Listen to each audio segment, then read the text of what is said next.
Hello friends, welcome back to my channel. இன்றைக்கி நம்ம கிச்சனில் ஒரு சூப்பரான ஹெல்த்தியான ரெசிபி தான் பார்க்க போகிறோம்.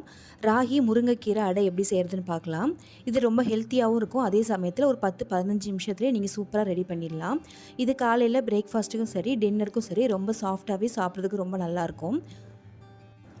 ராகி மாவு, முருங்கைக்கீரை இது தனித்தனியாக சாப்பிட விரும்பாதவங்க கூட இந்த மாதிரி அடை மாதிரி நீங்கள் செஞ்சு கொடுத்தீங்கன்னா ரொம்ப விரும்பி சாப்பிடுவாங்க. நாம் டெய்லி காலையில் இட்லி தோசைக்கு பதிலாக இந்த மாதிரி வாரத்தில் 1 நாள் 2 நாள் இந்த மாதிரி ராகி யூஸ் பண்ணி நீங்கள் அடை மாதிரி செஞ்சு சாப்பிட்டிங்கன்னா உடம்புக்கு ரொம்ப நல்லது. வாங்க இப்போ இந்த ராகி முருங்கைக்கீரை அடை எப்படி செய்கிறதுன்னு பார்க்கலாம். அதுக்கு நான் ஒரு 1/2 கப் அளவுக்கு ராகி மாவு எடுத்திருக்கேன். எல்லாமே ஒரே கப்லேயே எடுத்துக்கோங்க. எந்த கப்பில் நீங்கள் மாவு எடுத்தீங்களோ அதே கப்பில் அதே அளவுலேயே நீங்கள் முருங்கைக்கீரை சேர்த்துக்கோங்க. முருங்கைக்கீரை மாவு எந்த அளவுக்கு எடுக்கிறீங்களோ அந்த அளவுக்கு சேர்த்துக்கோங்க. அப்போ தான் ரொம்ப நல்லாயிருக்கும். இது கூட நீங்கள் விருப்பத்துக்கு ஏற்ற மாதிரி வெங்காயம் சேர்த்துக்கலாம். வெங்காயம் நம்ம இஷ்டம் தான், எவ்வளோ வேணாலும் சேர்த்துக்கலாம். வெங்காயம் நீங்கள் எக்ஸ்ட்ரா சேர்த்துக்கிட்டா கூட டேஸ்ட்டும் நல்லாயிருக்கும். வெங்காயம் எவ்வளோ மெல்லிஸாக கட் பண்ண முடியுமோ அந்தளவுக்கு மெல்லிஸாக கட் பண்ணி சேர்த்துக்கோங்க. அப்போ தான் நம்ம அடை தட்டுறதுக்கு ஈஸியாக இருக்கும். இது கூட 2 பச்சை மிளகாவும் 1 துண்டு இஞ்சியும் பொடிசாக கட் பண்ணி சேர்த்துக்கோங்க. நம்ம பச்சை மிளகா காரத்துக்காக சேர்த்துருக்கோம். இஞ்சியோட ஃப்ளேவர் ரொம்ப நல்லாயிருக்கும் இந்த அடை தோசை சாப்பிடும்போது. இப்போ இது கூடவே கொஞ்சமாக கருவேப்பிலை சின்னதாக கட் பண்ணி சேர்த்துக்கோங்க. நீங்கள் விருப்பப்பட்ட கொத்தமல்லி இலையும் சேர்த்துக்கலாம். இது கூட 1 ஸ்பூன் அளவுக்கு சீரகம் சேர்த்துக்கோங்க. சீரகம் இந்த மாதிரி முழுசாக போடாமல் கையில் லைட்டாக நசுக்கிட்டு இந்த மாதிரி சேர்த்துக்கோங்க. அப்போ தான் அதோட ஃப்ளேவர் நமக்கு ரொம்ப நல்லாயிருக்கும். 1 ஸ்பூன் அளவுக்கு சேர்த்துக்கோங்க, அது போதும். இப்போ இந்த மாவுக்கு தேவையான அளவுக்கு உப்பு சேர்த்துக்கலாம். உப்பு நீங்கள் 1 ஸ்பூன் அளவுக்கு சேர்த்துக்கோங்க. உங்களுக்கு உப்புக்கு ஏற்ற மாதிரி நீங்கள் சேர்த்துக்கோங்க. சேர்த்துட்டு இது எல்லாத்தையுமே நல்லா கலந்து விடுங்க. ஃபஸ்ட்டே நம்ம தண்ணி எதுவுமே சேர்க்க வேண்டாம். ஃபஸ்ட்டே உப்பு இந்த கீரை எல்லாமே நல்லா மிக்ஸ் பண்ணி விடுங்க.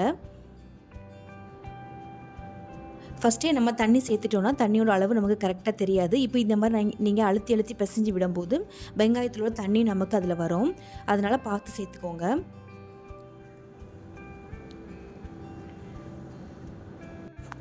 இப்போ நம்ம நல்லா மிக்ஸ் பண்ணி எடுத்துட்டோம். இப்போ இதில் தேவையான அளவுக்கு கொஞ்சம் கொஞ்சமாக தண்ணி தெளித்து சேர்த்துக்கலாம்.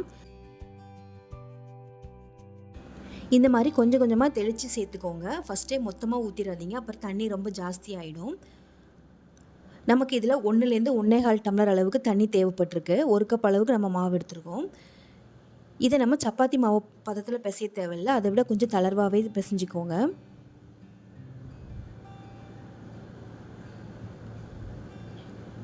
இப்போ நான் முழுசாக உங்ககிட்ட மிக்ஸ் பண்ணிவிட்டு நான் உங்ககிட்ட காட்டுறேன் எந்த அளவுக்கு இருக்கணும் அப்படின்னு சொல்லிட்டு. இப்போ பாருங்கள், இந்த அளவுக்கு நான் நல்லா பிசைஞ்சு எடுத்திருக்கேன். இந்த அளவுக்கு நமக்கு இருந்தால் தான் நம்ம கல்லில் தட்டி எடுக்கிறதுக்கு ஈஸியாக இருக்கும். இப்போ இதை ரொம்ப நேரம் ஊற வைக்கணும்னு அவசியம் இல்லை. ஒரு 5 நிமிஷம் மட்டும் தட்டு போட்டு மூடி வச்சுருங்க. அவ்வளோ நேரம் இருந்தால் போதும். நம்ம நார்மலாக எப்படி நம்ம அடை தட்டுவோமோ அதே மாதிரி கல்லில் தட்டி எடுத்துக்கலாம். இப்போ பாருங்கள், மாவு ஒரு 5 நிமிஷம் மட்டும் நான் மூடி அப்படியே விட்டு வச்சுருந்தேன். இப்போ நமக்கு எந்த அளவுக்கு நம்ம தட்டுறதுக்கு உருண்டை எவ்வளோ தேவைப்படுமோ அந்த அளவுக்கு எடுத்துக்கோங்க. நான் இந்த அளவுக்கு உருண்டையாக எடுத்திருக்கேன். நீங்கள் ரொம்ப பெருசாக எடுத்துட்டாலும் நமக்கு வெந்து வர்றதுக்கு கொஞ்சம் கஷ்டமாக இருக்கும். அதனால் இந்த அளவுக்கு நீங்கள் உருண்டை எடுத்துக்கோங்க. இப்போ நம்ம ஒவ்வொரு அடையாக நம்ம கல்லில் தட்டி எடுத்துக்கலாம். அதுக்கு தோசைக்கல்லை நல்லா சூடு பண்ணிக்கோங்க. சூடு பண்ணிவிட்டு இதில் தேவையான அளவுக்கு எண்ணெய் ஊற்றிக்கோங்க. நீங்கள் எண்ணெய்க்கு பதிலாக நெய் கூட சேர்த்துக்கலாம். நெய் சேர்த்திங்கன்னா கொஞ்சம் ஜீரணமாகிறது கஷ்டமாக இருக்கும். ஏன்னா நம்ம ஏற்கனவே ராகி மாவு, முருங்கைக்கீரை எல்லாம் சேர்த்துருக்கோம். அதனால் நான் இன்றைக்கி எண்ணெய் சேர்த்து தான் சுட்டு எடுத்துருக்கேன். இப்போ நம்ம உருண்டை பிடிச்சி வச்சுருந்த மாவை இந்த மாதிரி கல்லில் சேர்த்துட்டு கையை வச்சு இந்த மாதிரி தட்டி விட்டுருங்க. இல்லை உங்ககிட்ட பால் பாக்கெட்டு அந்த மாதிரி இருந்தால், வாழை இலை அந்த மாதிரி இருந்துச்சுன்னா அதில் கூட நீங்கள் தட்டி இந்த மாதிரி போட்டு எடுத்துக்கலாம். கொஞ்சம் கொஞ்சமாக லைட்டாக கையில் தண்ணியோ இல்லைன்னா எண்ணெயோ தேய்ச்சிட்டு இந்த மாதிரி நல்லா அழுத்தி விடுங்க. நல்லா மெல்லிசாக நீங்கள் தட்டி விடும்போது தான் நமக்கு நல்லா சீக்கிரமாக வெந்து வரும். ரொம்ப தடிமனாக போட்டிங்கன்னா வெந்து வராது சீக்கிரத்தில். இப்போ பாருங்கள், நான் இந்த அளவுக்கு நல்லா தட்டி விட்டுட்டு நடுவில் இந்த மாதிரி லைட்டாக இந்த மாதிரி ஓட்டை போட்டுக்கோங்க. அப்போ தான் அதில் எண்ணெய் ஊற்றும் போது நமக்கு நல்லா வெந்து வரும். இப்போ இதை சுற்றி நமக்கு 1 ஸ்பூன் அளவுக்கு எண்ணெய் இல்லைன்னா நெய் கூட நீங்கள் சேர்த்துக்கலாம். இப்போ இதை ஒரு மூடி போட்டு ஒரு 2-3 நிமிஷம் அப்படியே வேக விட்டுருங்க. சிம்லேயே வச்சு வேக விடுங்க. ராகி நமக்கு நல்லா வெந்து வரணும்.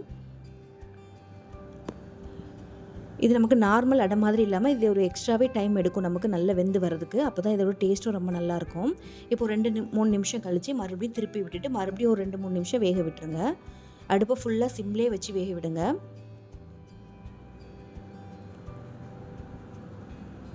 சின்ன பசங்களுக்கெல்லாம் கொடுக்கும்போது இல்லை வயசானவங்களுக்கு கொடுக்கும்போது நமக்கு இந்த ராகி நல்லா வெந்து இருக்கணும்.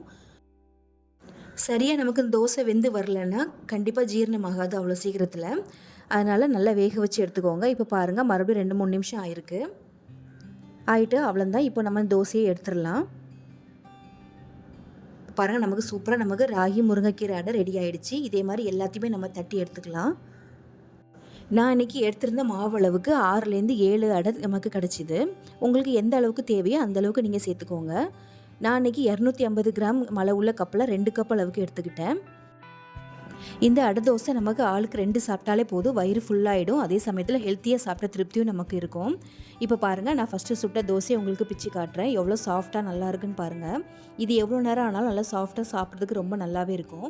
கண்டிப்பா இந்த ஹெல்த்தியான அடையை ட்ரை பண்ணி பாருங்க. இந்த வீடியோ உங்களுக்கு பிடிச்சிருந்தா மறக்காம லைக் பண்ணி ஷேர் பண்ணுங்க. தேங்க்ஸ் ஃபார் வாட்சிங்.